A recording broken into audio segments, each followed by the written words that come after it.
Hello యూఎస్, welcome to Kausalya kitchen. Evening కాగానే ఏదో ఒకటి స్నాక్స్ తినాలనిపిస్తుంది. అన్ని స్నాక్స్లోకి ఎక్కడ బండి మీద చూసినా కూడా గుమగుమలాడే స్మెల్ తోటి మనని అట్రాక్ట్ చేస్తూ ఉంటుంది.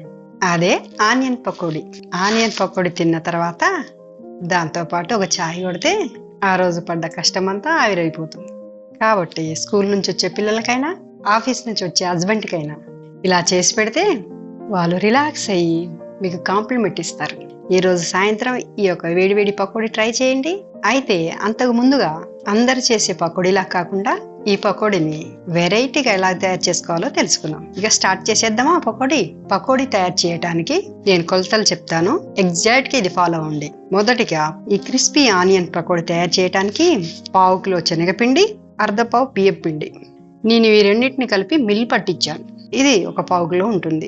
దీంతో ఇప్పుడు మ్యాజిక్ చేసేద్దాం. రెండవదిగా ఆనియన్ పకోడీకి ఆనియన్స్ ని ఈ విధంగా కట్ చేసుకోవాలి. ఆనియన్ పకోడీకి ఉల్లిగడ్డలు కట్ చేసుకోవటం కూడా ఇంపార్టెంటే. నేను చెప్తున్నాను చూడండి, మరీ సన్నగా కాదు, మరీ లావుగా కాదు, ఈ విధంగా కట్ చేసుకోవాలి. ఇప్పుడు ఆనియన్ పకోడీకి ఆనియన్స్ పిండి కలుపుకుందాం. కట్ చేసుకున్న ఉల్లిగడ్డలు, ముందుగా 1/2 కిలో ఆనియన్స్ కి 1 టీ స్పూన్ కారం వేస్తున్నాం. అదేవిధంగా సరిపడినంత సాల్ట్ వేస్తున్నాం. ఈ కారం ఉప్పు ప్రతి ఉల్లి పొరకి తగలాలి.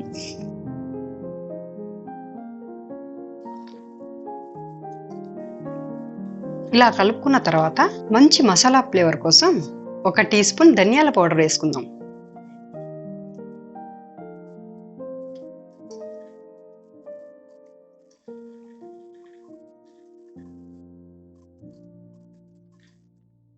దీంతో పాటు 1/2 టీ స్పూన్ జీలకర్ర పొడి కూడా వేసుకోవాలి. పకోడీ స్పైసీగా ఉండటానికి గ్రీన్ చిల్లీ యాడ్ చేస్తున్నాను. మంచి మసాలా టేస్ట్ కోసం జింజర్ గార్లిక్ పేస్ట్ వేస్తున్నాను. మరింత టేస్ట్ కోసం ధనియాలని క్రష్ చేసుకొని వేసుకోవాలి.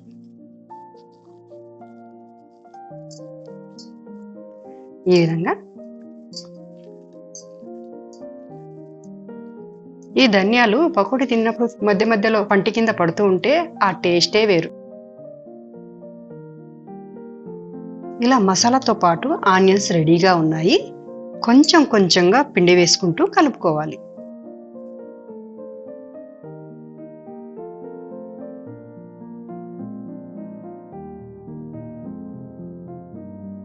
ఈ పకోడీకి కొలతలంటూ సపరేట్ గా అవసరం లేదండి.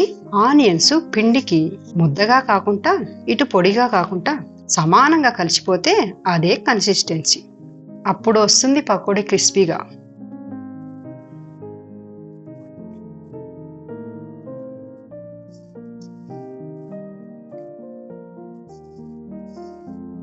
ఇలా పిండంతా కలుపుకున్నాక కొంచెం ముద్దగా మార్చడం కోసం వాటర్ కానీ ఆయిల్ కానీ వేసుకోండి. ఇప్పుడు నేను ఇక్కడైతే ఆయిల్ వేస్తున్నాను. ఈ పకోడీలోకి వాటర్ కలిపితే మనం ఆయిల్ వేస్తుంటే చిటపట అని సౌండ్ వస్తుంది. అందుకని నేను ఇక్కడ ఆయిల్ వేస్తున్నాను.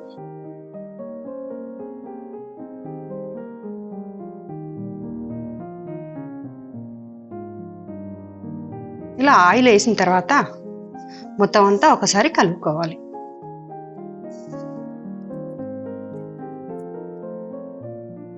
ఈ విధంగా ఆనియన్స్ పకోడీ కోసం పిండి కలుపుకోవాలి. ఈ విధంగా కొంచెం ఆనియన్స్ కనిపడేలాగా కలుపుకోవాలి. ఇప్పుడు డీప్ ఫ్రై కోసం ఆయిల్ పెట్టుకోవాలి.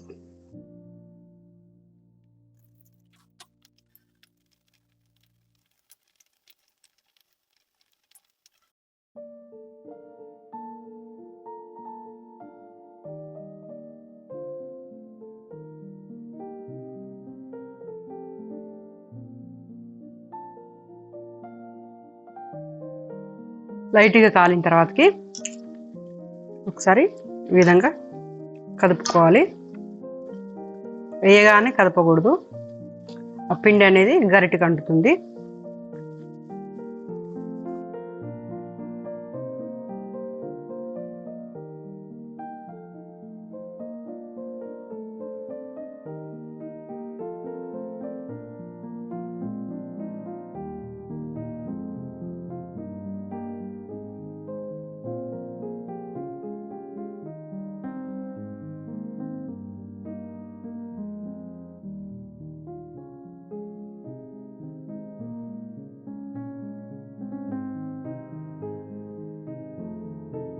ఇలా లైట్గా గోల్డెన్ బ్రౌన్ వచ్చినాక తీసేసుకోవాలి.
ఈ వీడియో మీకు నచ్చినట్టయితే లైక్ చేయండి, షేర్ చేయండి, సబ్స్క్రైబ్ చేయండి.